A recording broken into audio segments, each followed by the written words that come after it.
కాంగ్రెస్ పార్టీలో మహిళలకు గౌరవం లేదు. అక్కడ ఉన్నటువంటి వాళ్ళు కూడా మాట్లాడుతూ చెప్పడం జరుగుతోంది.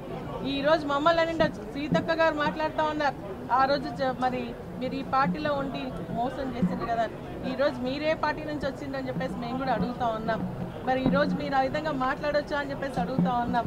నిజంగా మేము కమిట్మెంట్తో ఉన్నాం. ఈరోజు కేసీఆర్ గారి నాయకత్వంలో ప్రజలకు సంబంధించినటువంటి అంశాలన్నీ కూడా మేము నెరవేర్చాలనే ఆలోచనతో వారి నాయకత్వంలో పనిచేసినటువంటి సమయంలో మమ్మల్ని ఈ విధంగా మాట్లాడి అవమానపరచడం ఇది మమ్మల్ని కాదు రాష్ట్ర ప్రజానీకానికి అవమానకరం అని చెప్పేసి కూడా మేము భావిస్తూ రేపైన ముఖ్యమంత్రి గారు డిప్యూటీ ముఖ్యమంత్రి గారు మీరు ఆలోచన చేయండి.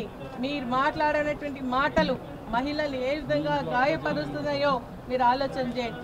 ఒక మహిళ పట్టుకొని మరి మా కేటీఆర్ గారిని అంటారు, మీ వెనకాల ఉన్నటువంటి అక్కలు ఇక్కడ ఉంచి అక్కడికి వచ్చిండ్రు, మీ బతుకు బస్ స్టాండ్ అవుతుంది. ఎప్పుడైనా గుర్తుపెట్టుకొని రేవంత్ రెడ్డి గారు, అదేవిధంగా డిప్యూటీ ముఖ్యమంత్రి మరి భట్టి గారు మీరు గుర్తుపెట్టుకోండి. మహిళలు అనే వాళ్ళు రాఖీ పౌర్ణమి ఈరోజు ఎన్ని పనులున్నా కూడా వదిలేసి తన అన్న తమ్ముళ్లకు రాఖీ కట్టి మీరు బాగుండాలని ఆశీర్వదించే వాళ్ళు మహిళలు, అక్క చెల్లెళ్ళు అని చెప్పేసి మీరు గుర్తుపెట్టుకోని అని చెప్పేసి నేను కోరుతా ఉన్నా. ఈరోజు మేమంతా కూడా ఏ త్యాగానికైనా సిద్ధంగా ఉంటాం. కానీ మా అన్న తమ్ముళ్లను మేము కాపాడండి అని భగవంతుని మొక్కుతాం.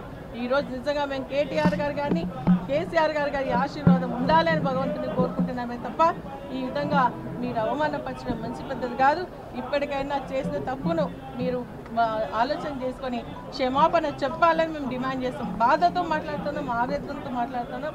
మాలాంటి ఎంతోమంది మహిళలు ఈరోజు రాజకీయంగా ఇంట్రెస్ట్ లేకున్నా కూడా మేము వచ్చి ప్రజాసేవ చేసి కట్టుబడి ఉన్నాము అన్న విషయాన్ని మీరు గమనించాలని చెప్పేసి నేను తెలియజేస్తూ మీరు ఖచ్చితంగా మరి ముఖ్యమంత్రి గారు డిప్యూటీ ముఖ్యమంత్రి గారు కూడా మరి మీరు క్షమాపణ చెప్పాలి. మాకే కాదు రాష్ట్ర మహిళలందరూ కూడా క్షమాపణ చెప్పాలని చెప్తా ఉన్నాం.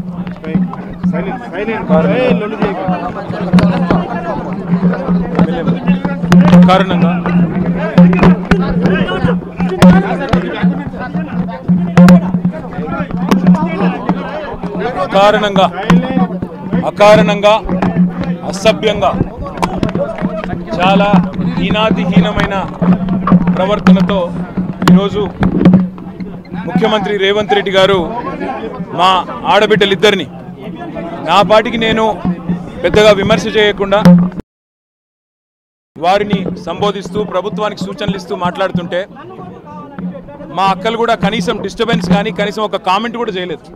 కనీసం నన్నేమి ప్రాంప్ట్ కూడా చేయలేదు, మీరు ఇది చెప్పండి అది చెప్పండి అని.